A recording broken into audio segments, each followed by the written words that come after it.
الحمد لله رب العالمين والصلاة والسلام على رسوله الأمين أما بعد.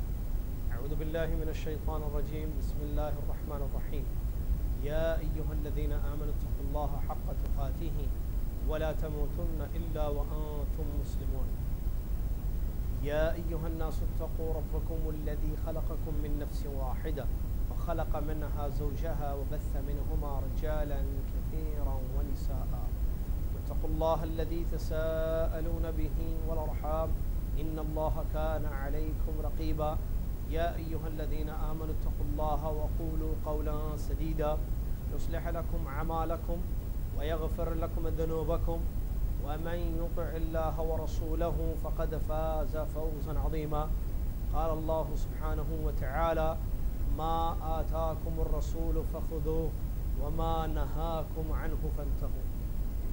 میرے محترم ناظرین و سامعین، اللہ تبارک و تعالی نے قرآن مجید میں اس بات کا حکم دیا ہے کہ ہم اللہ کے نبی محمد صلی اللہ علیہ وسلم کی حدیثوں اور سنتوں کو لے لیں، مطلب اس پر عمل کریں۔ جو نبی علیہ السلام نے فرمایا ہے اس پر ہم عمل کریں، اور جن چیزوں سے نبی علیہ السلام نے ہمیں روکا ہے ان سے ہم اپنے آپ کو دور رکھیں۔ آئیے اسی سے منطلق ہم انشاءاللہ آپ کی خدمت میں عاشوراء کے احکام شریعت کی روشنی میں پیش کریں گے۔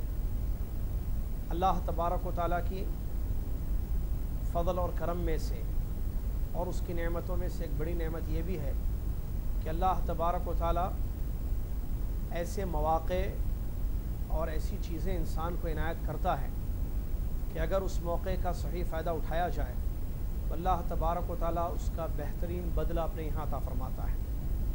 جیسا کہ عاشوراء کا روزہ ہے، عاشوراء کے روزے کے سلسلے میں نبی علیہ السلام کی احادیث ہمیں بتاتی ہیں کہ ایک دن کے روزے کے بدلے پچھلے 1 سال کے گناہوں کو اللہ عز و جل معاف کر دیتا ہے۔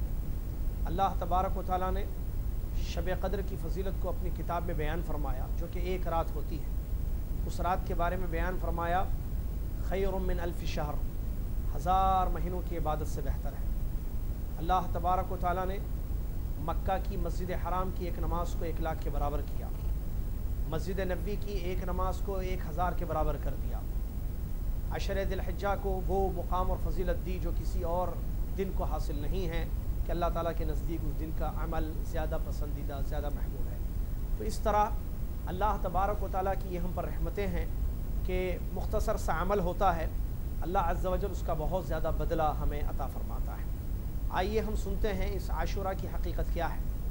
سب سے پہلے عاشوراء کی خصوصیت، اور قبل اس کے کہ ہم عاشوراء کی خصوصیت آپ کو بیان کریں، عاشوراء کہتے کس کو ہیں؟ عاشوراء لفظ عشرہ سے نکلا ہے، زمان جاہلیت ہی سے یہ نام رکھا گیا ہے۔ تاسوعہ اور عاشوراء، 9 محرم کو تاسوعہ کہا گیا اور 10 محرم کو عاشوراء کہا گیا۔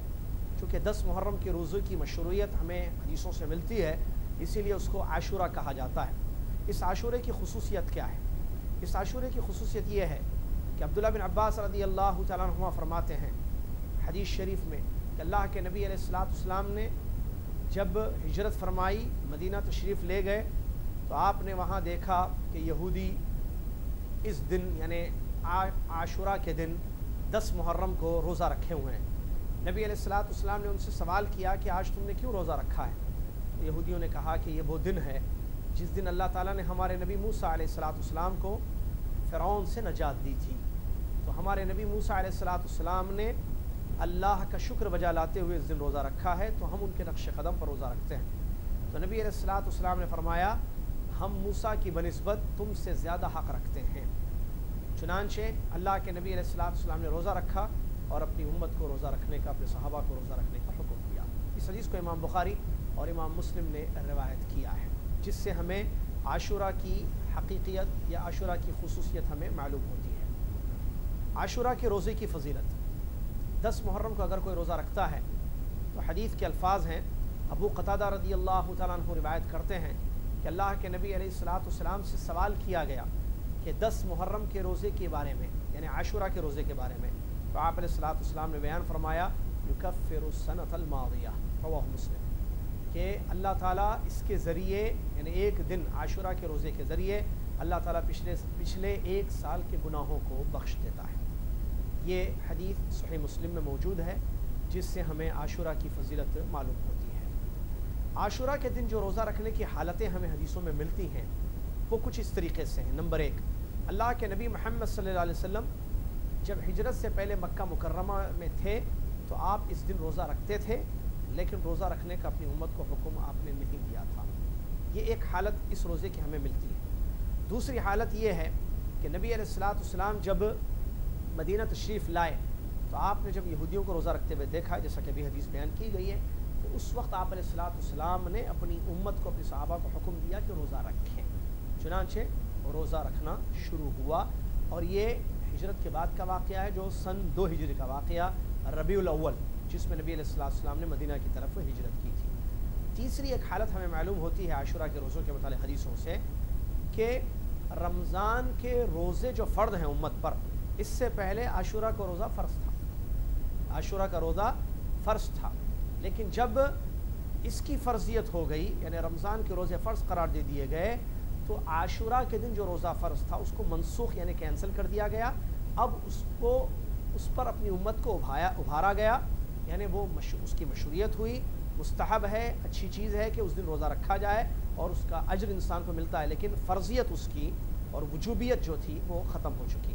تو یہ حالات ہیں جو اہل علم نے بیان فرمائے ہیں حدیثوں کی روشنی میں۔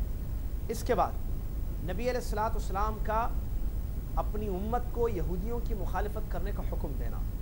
اللہ کے نبی علیہ الصلوۃ والسلام نے جب دیکھا کہ یہودی روزہ رکھتے ہیں، آپ علیہ الصلوۃ والسلام نے اپنی امت کو تاکید کی، حکم دیا کہ اس دن روزہ رکھا جائے۔ عبداللہ بن عباس کی حدیث ہے جو صحیح مسلم میں آئی ہے، جب اللہ کے نبی علیہ الصلوۃ والسلام نے روزہ رکھنے کا حکم دیا اور روزہ رکھا اس دن، تو صحابہ نے یہ عرض کیا کہ اللہ کے نبی علیہ الصلوۃ والسلام، یہ تو وہ دن ہے جس کی تعظیم یہود کرتے ہیں، اور ہاں آپ ہمیں حکم دے رہے ہیں کہ ہم اس دن روزہ رکھیں۔ تو نبی علیہ الصلوۃ والسلام نے وہاں یہ بات بیان فرمائی، فَإِذَا كَانَ الْعَامُ الْمُقْبِلُ إِن شَاءَ اللَّهُ صُمْنَا الْيَوْمَ التَّاسِعَ، اللہ نے چاہا آئندہ سال ہوگا تو ہم 9 محرم کا بھی روزہ رکھیں گے۔ یہ مسلم شریف کی حدیث ہے، جس سے یہ بات معلوم ہوتی ہے کہ یہودیوں کی مخالفت کرنے کا ہم کو حکم دیا گیا ہے۔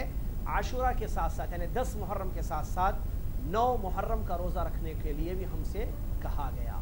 تو اس میں مخالفت ہوتی ہے، اور یہ صحابہ کا جو سوال تھا جو اس حدیث میں آیا کہ اس دن یہودی تعظیم کرتے ہیں، وہ انہوں نے اس لیے بیان کیا کہ صحابہ کو یہ بات معلوم تھی رضی اللہ عنہ اجمعین کہ ہمارے نبی محمد صلی اللہ علیہ وسلم یہودیوں کی یا یہود و نصارہ کی مخالفت کرتے تھے، اور مخالفت کا حکم بھی نبی علیہ الصلوۃ والسلام نے دیا ہے۔ ایسے بہت سارے واقعات موجود ہیں۔ اسی ضمن میں اسی وجہ سے صحابہ نے نبی علیہ الصلوۃ والسلام سے یہ بات بیان کی کہ اس دن یہود تعظیم کرتے ہیں اور روزہ رکھتے ہیں، تو نبی علیہ الصلوۃ والسلام نے فرمایا کہ آئندہ سال اگر ہم باقی رہیں گے، یعنی دنیا میں اگر ہوں گے، تو ہم 9 محرم کا بھی روزہ رکھیں گے۔ اسی حدیث کو سامنے رکھتے ہوئے علماء اکرام نے یہ بات بیان فرمائی ہے کہ بہتر یہی ہے حدیث کی روشنی میں کہ 2 دن روزہ رکھا جائے۔ ایک تو عاشورہ 10 محرم کا روزہ ہے، جس کی اپنی جگہ فضیلت ہے اور اجر انسان کو، اس کی مخالفت میں 1 دن پہلے روزہ رکھا جائے، یا اگر کسی نے 9 اور 10 کا روزہ نہیں رکھا ہے تو وہ 10 اور 11 کا روزہ رکھ لیں، یہ سنت ہے نبی صلی اللہ علیہ وسلم کی۔ اس کے علاوہ عاشورہ کے دن یعنی 10 محرم کے دن امت میں جو چیزیں کی جاتی ہیں، جیسے کہ شربت پلانا، یا جو ہے خاص طور سے اس دن نہانا، یا خاص قسم کے پکوان پکوانا، لوگوں کو دعوتیں دینا اور لوگوں کو کھلانا پلانا، ماتم کرنا، یہ سب چیزیں اللہ کے نبی صلی اللہ علیہ وسلم کی حدیثوں سے ثابت نہیں ہیں۔ یہ دشمنان اسلام کی طرف سے آئی ہوئی ہیں، اور بالخصوص رافضی، جن کو لوگ شیعہ کہتے ہیں، ان کا اصلی نام جو رافضی ہیں، وہ لوگ یہ کام کرتے ہیں، لیکن افسوس کہ ہمارے سنی بھائی علم کی کمی کی ہونے کی وجہ سے ان کاموں کا شکار ہیں۔ لہٰذا اللہ سے ڈرتے ہوئے ہر قسم کی بدعت سے اپنے آپ کو بچانا ہے۔ اس دن سنت یہی ہے کہ آپ روزہ رکھیں، ہم روزہ رکھیں، باقی کوئی چیز سنت سے ثابت نہیں ہے۔ اللہ تعالی ہم سب کو سنت پر عمل کرنے والا مسلمان بنائے، بدعت سے ہم سب کو محفوظ رکھیں، آمین۔ وآخر دعوانا الحمد للہ رب العالمین، والسلام علیکم ورحمۃ اللہ وبرکاتہ۔